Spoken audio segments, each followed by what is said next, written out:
Hello दोस्तों, आज मैं एक्सप्लेन करने वाला हूँ हाल ही में रिलीज हुई एक ऐसी तेलुगु हॉरर फिल्म जिसने मुझे लिटरली हिला दिया। फिल्म का नाम है ईशा और इसकी IMDb रेटिंग है 9.4 आउट ऑफ 10।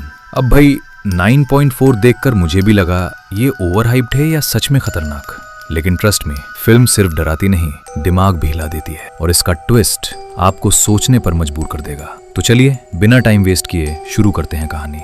ये कहानी है 4 दोस्तों की, नैना, अपर्णा, विनय और कल्याण। बचपन से साथ, स्कूल साथ, कॉलेज साथ और अब जॉब भी एक ही कंपनी में, मतलब फुल टाइट बॉन्डिंग।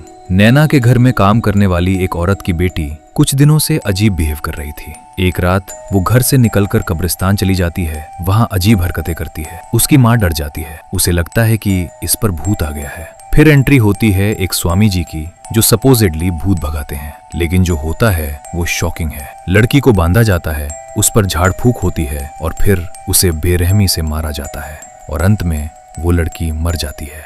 इस घटना से नैना टूट जाती है, लेकिन वो भूत में नहीं मानती। उसका मानना है ये मर्डर है, अंधविश्वास के नाम पर हत्या। तो वो अपने दोस्तों के साथ मिलकर फेक बाबाओं को एक्सपोज करना शुरू कर देती है। Hidden camera proof police complaint और धीरे धीरे कई फ्रॉड बाबा पकड़े जाते हैं।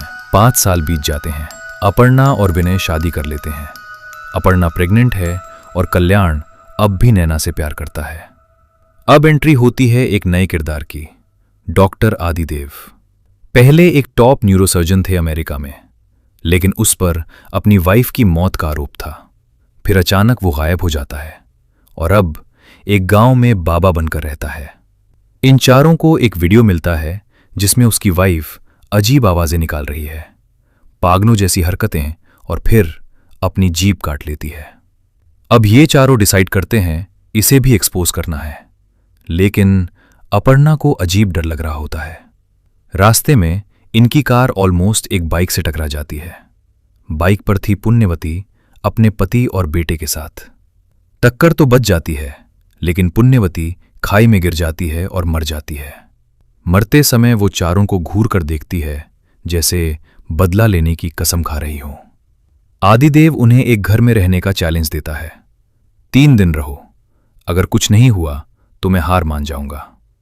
पहली रात से ही अजीब स्मेल, शैडोज, हेलुसिनेशंस अपर्णा देखती है। कोई आदमी किसी को मार रहा है, कोई फांसी पर लटक रहा है, कोई ऊपर से गिरता है, लेकिन बाकी सब इसे इमेजिनेशन मानते हैं। नैना को लगता है ये सब ड्रग्स की वजह से हो रहा है। उन्हें एक जगह जलता हुआ पदार्थ मिलता है जिससे स्मेल आ रही होती है। यही सोर्स है हेलुसिनेशन का।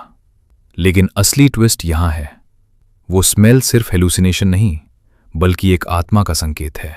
अपर्णा एक रात को देखती है कि उसका पति गायब है और वो ढूंढने लगती है। तभी उसे काला साया दिखाई देती है और फिर एक एक करके सभी गायब होने लगते हैं।